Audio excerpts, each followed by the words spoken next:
Tuhan sedang mendidik kita dengan berbagai macam cara dan berbagai macam metode. Pertanyaannya adalah, apakah kita bisa memperoleh hikmatnya?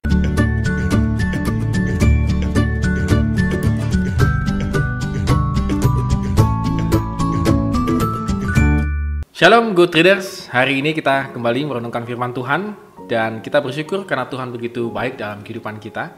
Dan kita lanjutkan bacaan kita di Amsal pasal yang pertama, Amsal pasal yang keempat, ayat yang pertama sampai ayat yang ke-9.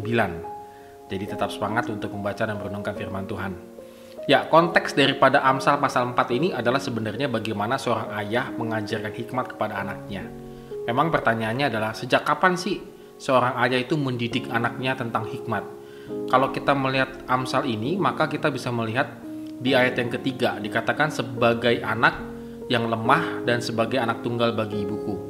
Jadi artinya apa? Sebagai anak yang lemah itu dari sangat kecil, bahkan mungkin sangat bayi, mungkin 1 tahun kali atau di bawah 1 tahun. Dan anak tunggal artinya bukan sekedar anak tunggal, tapi anak yang pertama juga. Artinya baik itu dia anak tunggal maupun anak ada kedua ketiga, maka seorang ayah itu wajib untuk mengajarkan hikmat atau mendidik hikmat kepada anak-anaknya. Nah, apa yang diajarkan oleh si ayah ini kepada anaknya? Yaitu bahwa bagaimana mereka itu, anak-anak ini bisa memperoleh hikmat. Jadi walaupun sudah dididik dari kecil tentang hikmat, mungkin tanda petik ya seperti teori hikmat begitu, tetapi kalau si anak ini belum dapat hikmat, maka belum memperoleh pengertian, maka dikatakan ya anak ini belum lulus sepertinya, belum lulus begitu ya. Jadi ketika seorang ayah mengajarkan hikmat kepada anaknya, maka anak ini harus sampai memperoleh sebuah pengertiannya. Karena ketika dia memperoleh pengertian, maka terjadilah proses pemikiran, proses untuk berpikir begitu. Bagaimana dia merenungkan tentang firman Tuhan, bagaimana dia harus bisa melakukan firman Tuhan dan mengaplikasikan firman Tuhan itu sendiri. Maka Amsal juga mengajarkan kepada anaknya yang dididik dengan hikmat itu adalah, kalau engkau memperoleh pengertian, maka jangan khawatir. Engkau akan betul-betul mendapatkan kemenangan. Kalau di ayat yang ke-9, kita lihat ada kata karangan bunga yang indah di kepala. Itu kan seperti victory ya, kepada pemenang gitu ya. Kalau dalam tradisinya Romawi misalnya gitu, itu kayak dikasih karangan bunga.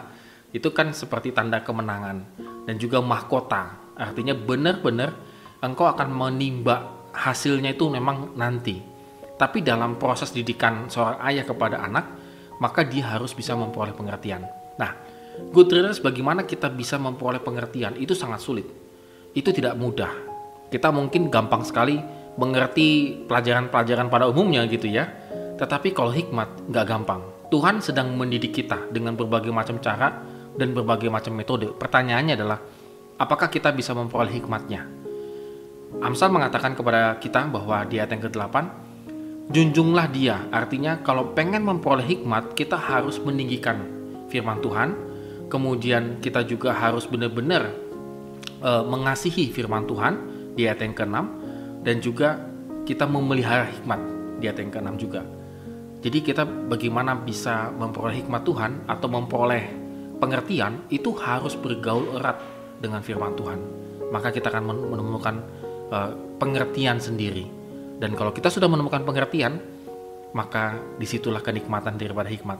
Kita akan mengerti apa yang terjadi dengan kehidupan kita, dan kita bisa mengatur langkah-langkah kita berikutnya adalah untuk semata-mata memuliakan nama Tuhan. Amin. Kiranya Tuhan memberkati kehidupan kita hari ini.